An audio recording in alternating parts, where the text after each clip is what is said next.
So, fun fact, we went to high school together. We went to MacArthur High School. We graduated class of '06. 6 years later, spring of 2012, we bumped into each other at the beach. And he approached me and he said, "Hey, aren't you Geraldine? We went to high school together."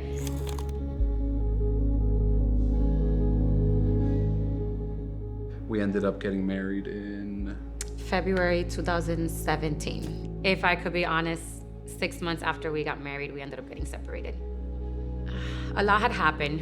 His grandfather had passed away. My mother had gotten diagnosed with cancer. I mean, the night after our engagement, we almost had a near drowning with our daughter. I don't know if I just fell into the trap of the idea of what marriage would be like, having a family would be like, not realizing the responsibilities that come with it. I wanted to run away. Did you? I did. I'm gonna say it. Yeah. I had an affair. Not my proudest moment at all whatsoever. That was my escape. When I was with that other person, there was high and low moments where when I was with that individual, I forgot about my responsibilities. I wasn't a mom, I wasn't a wife, I wasn't Gigi.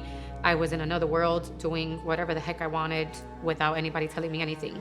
Putting into account how much I felt like I worked so hard for this. That was how I categorized myself. Husband, father, worker, protector, and everything that I was getting ripped out. After everything blew up, we went separate ways, and during our separation, there was a baptism, Christmas.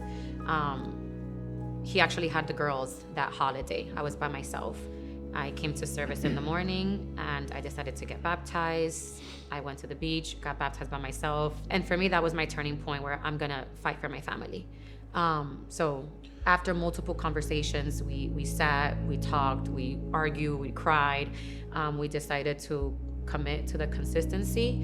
And I think the turning point was when we decided to join the Connect group. For me, church has always been like, hey, you come in and it's a classroom instead of a connection.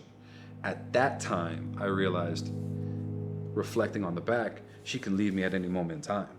And if that happens again, and I was still with those scars, that happens again, what's the point of coming here to work on this? I need to really start plugging in. This is not a classroom anymore, this is a connection. Something about this place, this church, makes you feel comfortable being vulnerable with people. Mm-hmm. She was able at that time to be vulnerable with someone who told her that we needed to go to a marriage connect group. And that was a turning point.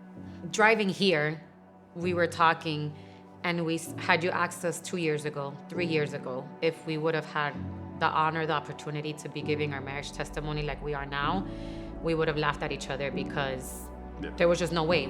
We couldn't see the light at the end of the tunnel. Who's gonna use this story? It's a mess. If you feel that nudge in your heart, that little bit of hope, that little, mustard seed of faith, is because God put it in there for you to keep fighting and not giving up, but you can't do it alone. It sounds so cliche, but genuinely, don't give up.